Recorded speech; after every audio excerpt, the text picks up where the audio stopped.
우리는 다양한 목표를 가지고 이 세상을 살아갑니다. 여러분들이 올해 목표가 있을 것이고, 또 1월 달 목표도 있을 것이고, 2월 달 목표도 있을 겁니다. 그 목표를 향해서 어떻게 갈 거냐, 이런 방법에 대해서도 여러 사람들이 이런 이야기도 하고 저런 이야기도 합니다. 그리고 그 목표를 달성하기 위해서 부단히 노력합니다. 많은 사람을 만나서 그 사람들의 도움도 받고, 또 관계도 만들어가고, 또 그런 가운데에서 명예도 생기기도 하고 물질이 더해지기도 합니다. 그러면 우리는 목표를 이루었다, 이렇게 평가를 하기도 하지요. 2008년도에 버킷리스트라고 하는 영화가 나온 적이 있습니다. 이 버킷리스트라고 하는 말은 우리가 살아가는 동안에 꼭 이루고 싶은 일들의 목록을 버킷리스트, 그렇게 이야기합니다. 죽기 전에 꼭 하고 싶은 것들을 말하죠. 저도 버킷리스트가 있다는 거 여러분 아시죠? 나중에 은퇴하고 난 뒤에 머리를 기르고 머리에 빨간 띠를 두르고 오토바이를 타고 달리고 싶은 그런 버킷리스트가 있는데, 이제는 물 건너 갔다, 이런 생각으로 포기를 하고 있습니다. 그런 포기도 되지만 우리가 죽기 전에 꼭 하고 싶은 일들을 하나씩 하시는 분들도 있습니다. 아무리 소소한 일이라고 할지라도 자신을 기쁘게 할 인생 계획 세우시고 그걸 하나씩 이루어가는 거, 그게 버킷리스트 중에서 우리가 본질적인 신앙의 것 이외에 다른 것이 있다고 할지라도 우리가 꼭 하고 싶은 것들, 그런 것들은 이루어가는 게 필요하다고 생각합니다. 나는 올해 꼭 성경을 주보에 나온 말씀대로 읽어서 일독할 거야. 이게 여러분의 버킷리스트가 될 수 있고요. 또 1월 1일부터 시작된 1년 동안에 나오는 52개의 성경 구절, 내가 다 암송할 거다. 이것도 여러분의 버킷리스트가 될 수 있겠습니다. 이렇게 자기 인생에 이루어야 된다고 생각하는 것들, 그걸 만족도, 성취도 느끼면서 반드시 누려봐야 된다고 하는 이야기, 그 이야기가 이 버킷리스트 안에 들어있습니다. 여러분들도 부디 필기는 신성하고 거룩하고 하나님이 기뻐하시는 버킷리스트 꼭 하나씩 가지셔야 됩니다. 또 물론 여러분이 인간적으로 가져야 될 버킷리스트도 있겠지만, 저는 그 인간적으로 가져야 될 버킷리스트보다도 믿음 안에서, 하나님 안에서 내가 올해는 이걸 꼭 이루어야 되겠다, 이런 버킷리스트는 우리가 새해를 시작하면서 가지고 있어야 된다고 생각을 합니다. 그러면 우리가 이런 질문을 할 수 있을 겁니다. 나의 버킷리스트는 올해 어떤 것을 세워야 될까? 여러분, 그 버킷리스트가 우리가 흔히 이야기하는 것으로는 뭐라고 얘기하느냐면 사명, 또 혹은 부르심, 이렇게 이야기할 수 있습니다. 그러니까 우리는 세상의 가치를 두고 사는 사람이 아니라 하나님 나라의 가치를 두고 사는 사람들이기 때문에 하나님 나라의 가치를 둔 사람다운 버킷리스트, 그걸 여러분들이 하나씩 가지고 계셔야 됩니다. 그러려고 한다면 그 버킷리스트를 어떻게 만들 거냐라고 했을 때 제일 중요한 것은 뭐냐면 내 버킷리스트가 하나님의 뜻에 맞추어져 있느냐, 이걸 생각하셔야 됩니다. 그게 하나님의 뜻에 맞추어져 있어야 그게 하나님 나라 가치를 추구하는 여러분들의 진정한 버킷리스트가 되는 거죠. 오늘 본문 이사야서 61장의 말씀에 보면 이사야 선지자가 우리에게 말씀하시는 내용은, 여러분 하나님 나라 가치를 가지고 살지요? 그렇다면 하나님의 뜻에 맞는 버킷리스트 하나씩 가지고 계셔야 합니다. 이 얘기를 하고 있는 겁니다. 주님도 그러셨고요, 이사야 선지자도 그랬습니다. 이 이사야 61장은 누가복음 4장의 그대로 기록이 되어 있는 말씀입니다. 제가 오늘 새벽에도 그런 말씀 드렸습니다마는 성경은 관주로 이렇게 엮어져 있는데 오늘 이 이사야서 61장은 누가복음 4장에 연결되어 있는 말씀입니다. 그 4장은 성경 70인역이라고 하는 성경이 있는데 그 성경의 말씀을 인용해서 이 이사야서 61장을 그대로 적어두고 있는데 이 61장의 내용이 뭐냐? 크게 두 부분으로 나눌 수 있습니다. 앞부분이 오늘 읽은 3절까지의 말씀인데 이 앞부분은 700년 후에 이 세상에 오실 메시아 그리스도 예수 그분의 사역이 뭔지를 쭉 설명해 두고 있는 내용이고요. 그 다음에 4절로부터 마지막 절인 이 11절까지의 말씀의 내용은 뭐냐면 메시아 사역으로 구원받은 백성들, 우리들이죠. 그 백성들이 어떤 복을 누리느냐 그걸 설명해 놓고 있는 책이 이 이사야서 61장입니다. 그러니까 예수님의 사역과 그 예수님의 사역으로 구원받은 백성들이 누리는 복, 그걸 기록해 두고 있는 책. 그게 61장의 내용이다. 이렇게 보시면 되겠습니다. 제가 예수님이 탄생하기 700년 전의 기록이다 이렇게 말씀을 드렸는데 이 말씀은 나중에 종교개혁가인 마틴 루터, 그 마틴 루터가 이 말씀을 가지고 종교개혁 원리를 만들었습니다. 그 종교개혁 원리가 뭡니까? 여러분 아시는 것처럼 종교개혁의 원리 첫 번째는 뭐냐? 교회는 항상 개혁되어야 한다. 이게 종교개혁의 첫 번째 원리입니다. 교회는 복음, 하나님의 사랑, 하나님이 가지고 계신 그 모든 은총 이런 것들을 설명하고 그 외의 것들은 날마다 바꾸어 가야 된다는 것이 교회는 항상 개혁되어야 된다는 이야기인데 그 첫 번째 원리, 그 종교개혁의 첫 번째 원리가 이사야서 61장에서부터 나왔습니다. 교회가 교리적으로 그 교리만을 고집하면서 그 교리만을 가지고 앞으로 교회가 운영될 거다 이렇게 생각하는 순간에 교회는 황폐해집니다. 교회는 교리가 아닙니다. 교회는 복음입니다. 교회는 하나님의 사랑이 머무는 곳이지 인간의 사랑이 머무는 곳이 아닙니다. 하나님의 사랑이 머무는 그 위에 인간의 사랑이 더해져서 그 교회가 사랑의 교회가 되는 거지 하나님의 사랑이 없는 인간의 사랑만으로는 교회가 되어질 수 없습니다. 그러기에 날마다 교회는 변화되고 바뀌어지는 것이 교회다라고 하는 것을 이 이사야서 61장에서 말씀을 하고 있는데 그 말씀이 여기에 나오는 겁니다.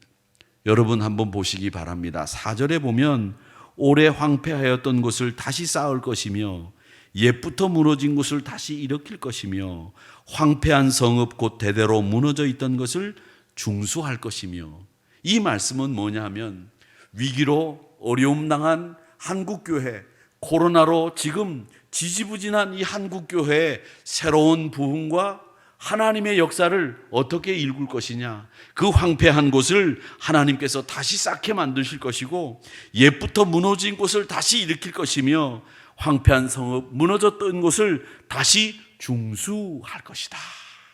이 개혁의 원리를 여기서 말씀하고 있는 겁니다. 또 두 번째 원리가 있습니다. 그게 뭐냐면 6절 말씀을 제가 읽어보겠습니다. 오직 너희는 여호와의 제사장이라 일컬음을 받을 것이라. 이 말씀이 종교개혁의 두 번째 원리인 만인 제사장론을 펼치게 된 결정적인 근거가 되는 말씀입니다. 우리 모두가 다 제사장이 됐다는 거예요. 여러분이 자녀들에게 축복할 수 있는 특권을 가지신 것도 여러분들이 자녀들의 머리 위에 안수하고 축복할 수 있는 것도 우리가 만인 제사장론이라고 하는 그 근거에 의해서 이 6절의 말씀의 근거에서 여러분이 자녀들을 축복할 수 있는 권한이 있습니다 라고 말씀드리는 겁니다. 이 이사야서 61장 이 말씀은 여러분 정말 소중한 말씀이기 때문에 이 말씀의 근거에서 여러분은 한 분 한 분이 다 제사장이 됐다. 이 얘기가 만인 제사장론입니다. 자, 그 다음에 세 번째 원리는 여러분 아시는 이신득의라고 하는 원리입니다. 61장 10절 말씀에 보면 이런 말씀이 있습니다. 내가 여호와라 말미암아 크게 기뻐하며 내 영혼이 나의 하나님으로 말미암아 즐거워하리니, 이런 말씀이 나옵니다. 하나님 때문에 내가 즐거워하고, 하나님으로 인하여 크게 기뻐하고, 하나님으로 인하여 내 영혼이 행복해졌습니다. 하나님 때문에 내가 구원받았습니다. 믿음 때문에 구원받았습니다. 라고 하는 이 10절의 말씀이 이신득의의 원리를 말씀하시고 있는 내용으로 종교개혁의 세 번째 원리입니다. 그래서 이 61장의 내용은 종교개혁의 1원리, 2원리, 3원리를 그대로 기록하고 있는 말씀이라는 거죠. 그래서 이 말씀은 우리에게 있어서는 너무나 소중한 말씀이고, 이사야 선지자가 외친 말씀으로 우리에게 사명과 함께 교회가 어떻게 일을 해야 되는지에 대해서도 기록해두고 있는 말씀이라고 보시면 됩니다. 자, 그러면 이 말씀에서 사명의 시작이 어디서부터 시작되는지 한번 보시기 바랍니다. 오늘 말씀에 보면 1절 상반절에 보면 주 여호와의 영이 내게 내리셨으니, 이렇게 이야기합니다. 주 여호와의 영이 내게 내리셨으니, 여호와께서 내게 기름을 부으사, 기름을 부어주셨어요. 내게 주의 영이 임하시게 되었습니다.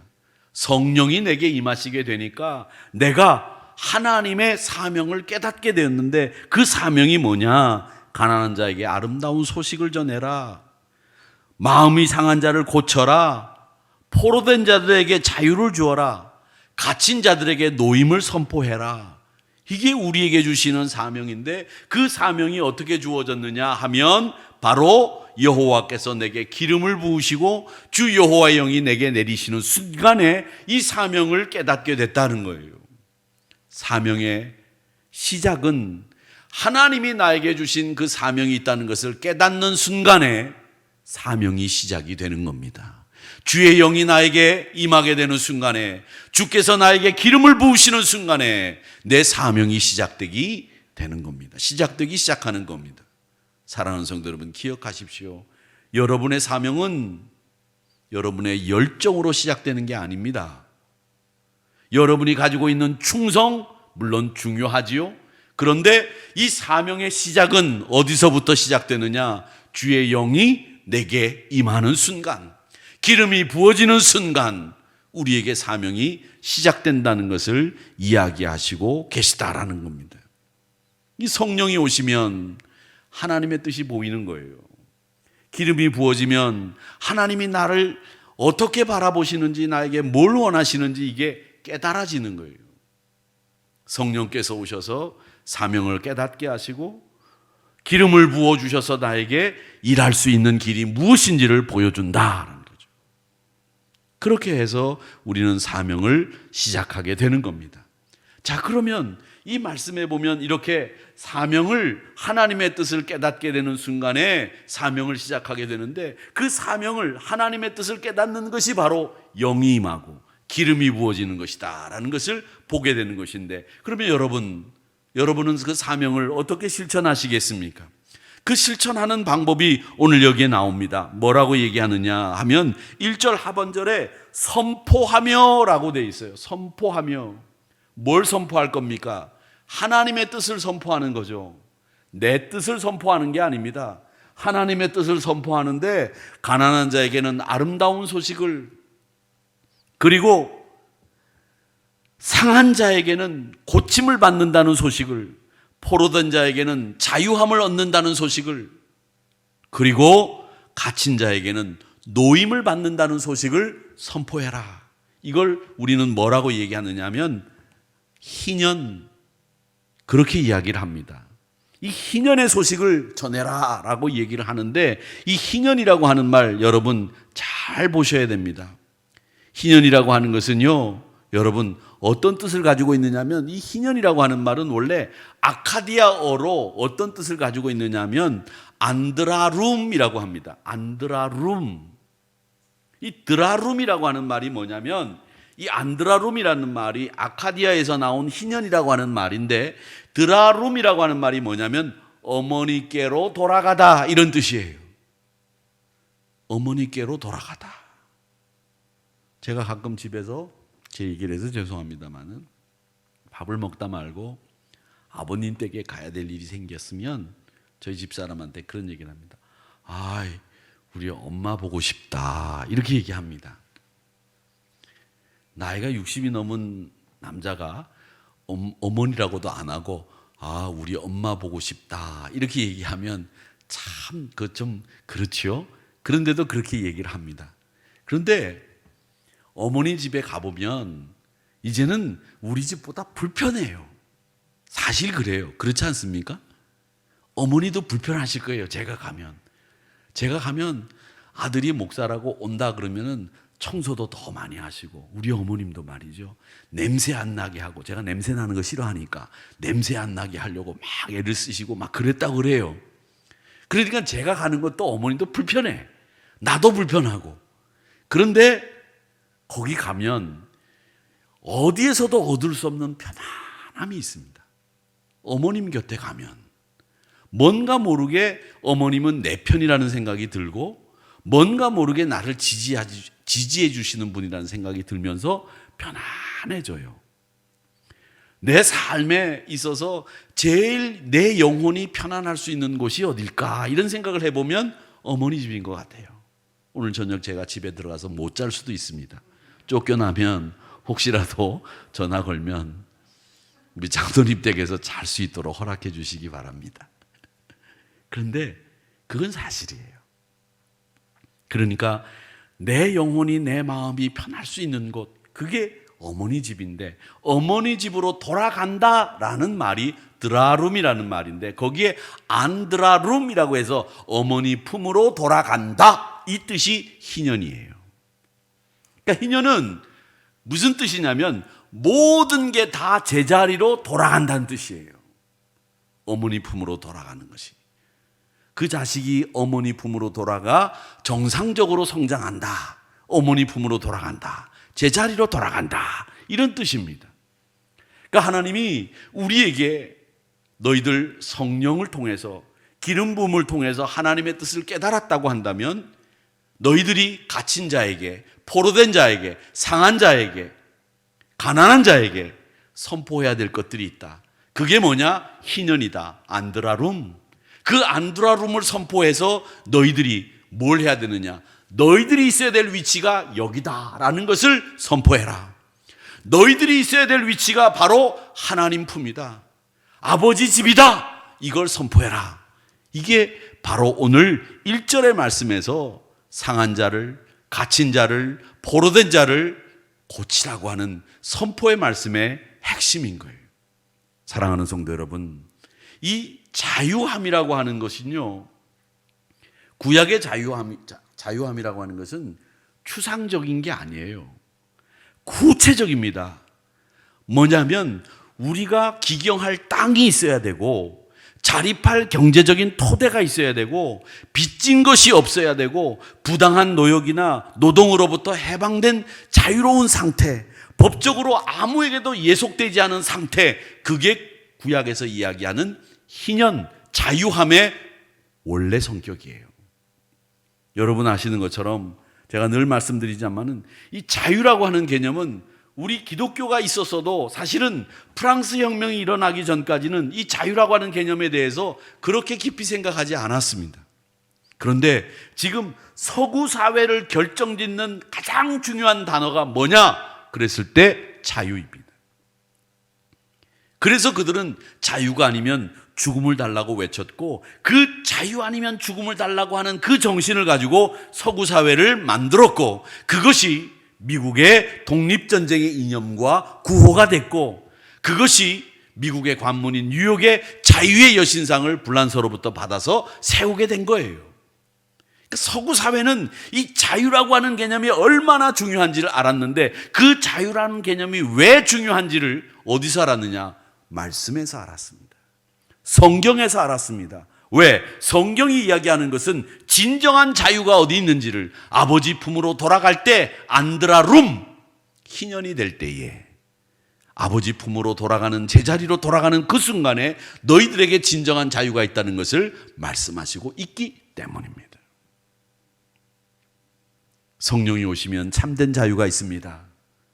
성령이 임하시면 죄의 종이 되는 게 아니라 진리의 종이 되고 주님의 종이 되는 줄로 믿습니다. 여러분, 성령이 임하셔서 여러분의 머리에 기름을 부으셨으니 여러분은 주님의 종이 되셔야 되고 진리의 종이 되셔야 되고 복음을 선포하는 믿음의 백성들이 되셔야 될 줄로 믿습니다. 그렇게 사시는 여러분들이 되시기를 축복합니다. 하나님이 내미시는 손길 가운데 정말로 하나님이 그 자유함을 주는 통로의 역할을 여러분들이 하셔야 됩니다. 이게 우리가 사명을 실천하는 방법입니다. 자, 그러면 우리가 이 사명을 잘 감당하게 되면 어떤 일들이 벌어지느냐? 3절에 보십시오. 사명을 감당한 사람들에게 주어지는 하나님의 사명의 감당, 그 열매들이 무엇이느냐? 시온에서 하나님 그 나라, 하나님이 제일 기뻐하는 그 자리에서 슬퍼하는 자에게는 화관을, 꽃으로 된 면류관을, 꽃으로 된 우리 머리에 씌우는 관을 씌워주시고 기쁨의 기름으로 슬픔을 대신하며 찬송의 옷으로 근심을 대신하시고 의의 나무 곧 여호와께서 심으신 그 영광을 나타낼 자가 된다. 그리고 너희들이 하나님의 영광을 나타낼 사람이라고 일컬음을 받게 된다. 그 얘기를 하시고 있습니다. 여러분, 여러분이 희년을 선포하십시오. 하나님의 자유를 선포하십시오. 그렇게 되면 하나님이 슬픔을 가진 사람들에게는 화관을 씌우는, 그리고 찬송으로 근심을 대신하게 만들고 의의 나무를 심는 하나님의 영광을 드러내는 사람이 될 것이라고 일컬음을 받는다는 것이죠. 그분들이 바로 여러분들입니다. 사랑하는 성도 여러분, 이런 사명을 통해서 많은 사람들에게 희년을 선포하고 제 대신 화관을 쓰게 하고 더러움이 아닌 화려함의 관을 씌우게 되고 슬픔을 가진 사람들에게 기쁨을 주고 기쁨의 기름을 부어줄 수 있는, 근심의 옷을 입고 있는 사람들에게는 찬송의 옷으로 갈아입을 수 있는 여러분들이 되시기를 축복합니다. 여러분은 그런 사명을 감당하실 수 있습니다. 만나는 사람들에게 기쁨을 주세요. 근심 어린 사람들에게 찬송을 부르게 하세요. 그런 능력이 여러분들에게 있습니다. 여러분들의 얼굴을 보는 순간, 여러분의 말을 듣는 순간, 여러분이 하나님을 찬양하는 그 음악 소리를, 노래 소리를 듣는 순간에 그 많은 사람들이 새로운 인생을 경험하게 될 줄로 믿습니다. 결국 사명자들은 하나님의 영광을 드러내는 삶을 산다는 거죠. 모든 이들을 통해서 우리 믿는 모든 사람들이 하나님의 영광을 드러낼 때 하나님이 제일 기뻐하시는 겁니다. 우리 예수님이 이런 삶을 사셨다고 저는 생각합니다. 예수님이 본격적인 사역을 하실 때에 나사렛 회당에 들어가서 말씀을 선포하셨잖아요. 그 예수님이 본격적인 사역을 시작할 때 나사렛 회당에 들어가서 선포하셨던 말씀이 누가복음 4장. 그 말씀이 오늘 이사야서 61장 1절에서부터 3절이에요. 그러니까 예수님이 처음 사역을 시작할 때 하셨던 말이라고 생각하시면 돼요. 그러니까 이 말씀 속에 사역이 어떻게 시작이 되는지, 사역은 무엇을 실천해야 되는지, 그 사역의 결과는 무엇인지가 여기 다 기록되어 있다는 거죠. 또 게다가 종교개혁의 3가지 원리도 이 말씀 속에 다 들어있다는 것, 이걸 여러분 꼭 기억하시면서 사랑하는 우리 하누리 성도 여러분, 사명을 꼭 붙들고 끝까지 완주하는 귀한 성도님들이 되시기를 주님의 이름으로 축복합니다. 매일 우리의 삶 가운데 하나님의 뜻을 발견하는 분별력이 자라시고 하나님의 뜻을 필요로 하는 모든 사람들에게 그 뜻을 선포하고 하나님의 영광이 되는 삶을 살아가는 여러분들이 되시기를 주님의 이름으로 축복합니다.